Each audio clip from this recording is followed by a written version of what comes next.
संत तुकाराम महाराज गाथा अभंग क्रमांक 60। अभंग क्रमांक 60।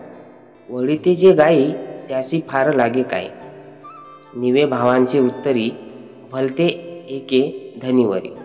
न लगती प्रकार काही मनाचा आधार, सांडी थोरपणा तुका म्हणे सर्वेदिन। संत तुकाराम महाराजांनी या अभंगामध्ये नम्रता, निराभिमानता आणि खरी भक्ती यांचे महत्त्व पटवून दिले। खरा भक्त हा अहंकार आणि दिखाव्याला दूर सारून पूर्णपणे ईश्वराच्या चरणी शरण जातो। केवळ बाह्य आचार उपचार करून भक्ती साध्य होत नाही, तर मनपूर्वक समर्पण आवश्यक असते। वळीते जे गाई त्यासी फार लागे काय। तुकाराम महाराज म्हणतात की ज्या गायीला तिच्या गमन मार्गाची जाणीव आहे तिला फारसे कष्ट होत नाही। याचा अर्थ असा आहे की जो भक्त योग्य मार्गाने निस्वार्थ भावनेने ईश्वराची भक्ती करतो त्याला कोणत्याही कृत्रिम गोष्टीची आवश्यकता नसते। निवे भावाचे उत्तरी भलते एके धनीवर। ईश्वर भक्ती ही निवळ मनोभावाची बाब आहे।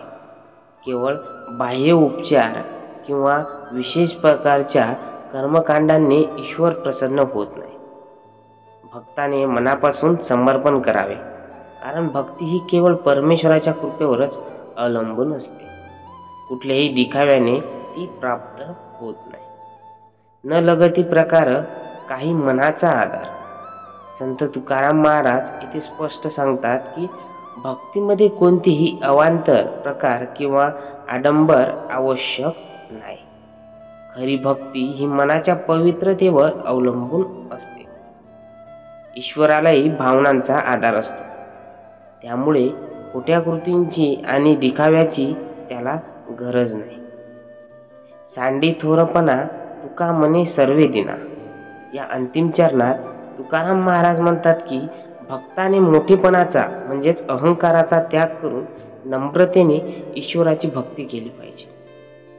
अहंकार सोडून लीनतेने आणि शरणागत भावनेने जो भक्ती करतो तोच खरा भक्त होतो। उपदेश बघा, हा अभंग आजच्या काळातही अत्यंत महत्त्वाचा आहे। आधुनिक समाजात अनेकदा भक्तीच्या नावाखाली दिखावा आणि बाह्य कर्मकांड अधिक प्रमाणात केले जातात, पण खरी भक्ती ही मनाची शुद्धता आणि समर्पणावर अवलंबून असते।